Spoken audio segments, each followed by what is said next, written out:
Hey, what's up, guys? I just wanted to reach out to you guys today. It's Monday, and we're on to week 2. And today's lesson that they were talking about today with Russell and Steven was regarding publishing. And I wanted to share my experience with you guys on the importance of actually doing this and publishing content consistently and why they want you to do it. It's such an important tool to help you find your voice. And I think sometimes people get so scared to do it because they immediately want to see financial gain or something like that, or they get discouraged because they don't have a ton of people listening to what they have to say. But I promise you, as you continue to publish, things will continue to grow. I've mentioned before that I do a sports podcast. That's kind of that's my passion, is sports media. And so I do a sports podcast. And when I started my sports podcast, I hardly had anybody listening to me except for close friends and family, right? So, say hi to Batman. So I didn't have a lot of people listening to me. And it was discouraging at first, but at the same time, I continued to do it because what I was doing was trying to find my voice.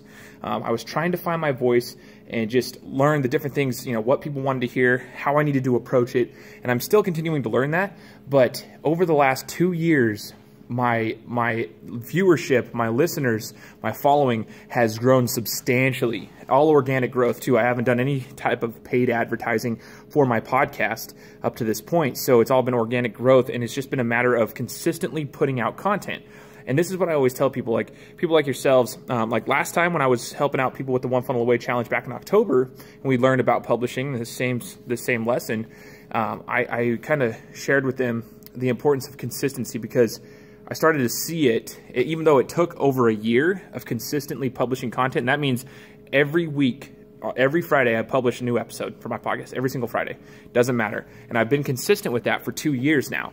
But it took over a year for me to actually see a spike in growth. So for a full year, I was doing it and doing it and doing it and not seeing a ton of growth, but I was learning how, I needed to approach it, how I could do things differently, the different guests I could bring on, how to interview people, how to actually, express my opinions when it comes to certain things. And it's been extremely helpful just being consistent with it. So I know that they encourage you guys.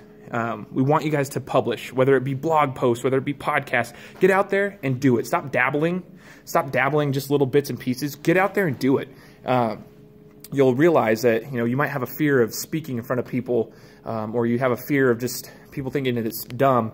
Who cares? It doesn't matter. So one story here, before I was doing a sports podcast, I actually wrote for a website. So when I was in college, I wrote for this website that was based out of Michigan. It was called iSportsWeb.com, and I was the lead writer for the Dallas Cowboys for 2 years. I did an internship with them for 2 years, and I wrote for the Dallas Cowboys. It was super cool because I got to follow my favorite team and write for them and organize, content, and make sure that we had articles written every single day. So I was in charge of a team of about 6 or 7 people all throughout the year, and it was cool. I had a great experience, and I learned a lot, but I wasn't the best writer, so I kind of found my voice, so to speak, there, because I realized I wasn't a good writer, it just wasn't my passion. I mean, I thought I was a decent writer, but there were a lot of people who disagreed with the things I had to say and the way I wrote.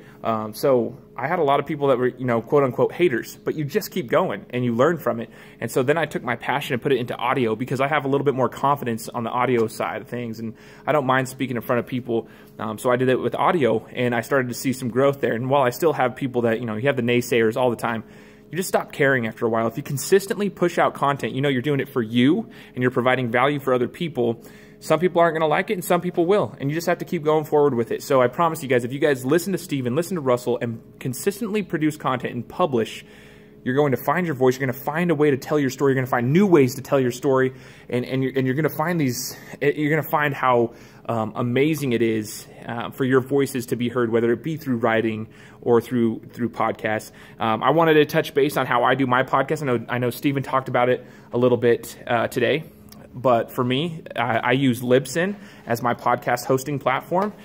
Steven mentioned that he does that as well, but a lot of you who were on his live call can see that there's different hosting platforms. Anchor is an app that's free on your phone that you can just start your own podcast straight from there, record straight onto your phone. I mean, you don't have to have a whole setup for a studio to do a podcast. Sometimes that's nice, if you can have good mics and good sound quality, but just use your phone. Start recording every single day so that, you have content there, and you have apps and everything available for you. I use Libsyn. I pay $20 a month for mine. I push 4 episodes, sometimes 5 a month out on my my platform. But you just have to find the right platform that works for you. Anchor, like I said, Spreaker is another one. There's some other ones out there too, but Libsyn's pretty popular, and it just allows you to publish your content, and you upload your audio file, and then it pushes it out to every single podcast platform like iTunes, Stitcher, Google Play Music, all those, YouTube and all those other platforms. So there's different apps and everything out there. So don't use that as your excuse. It's extremely easy to publish content now, especially as a podcast. There are so many podcasting apps out there. So go find a way to do it and just do it. I would just encourage you guys to take that leap and jump off and just go and learn how to fly. And it's amazing when you do that, you start to see the growth. Even if not a ton of people are listening to you, you have that content out there and you're finding your voice, and that's the most important thing.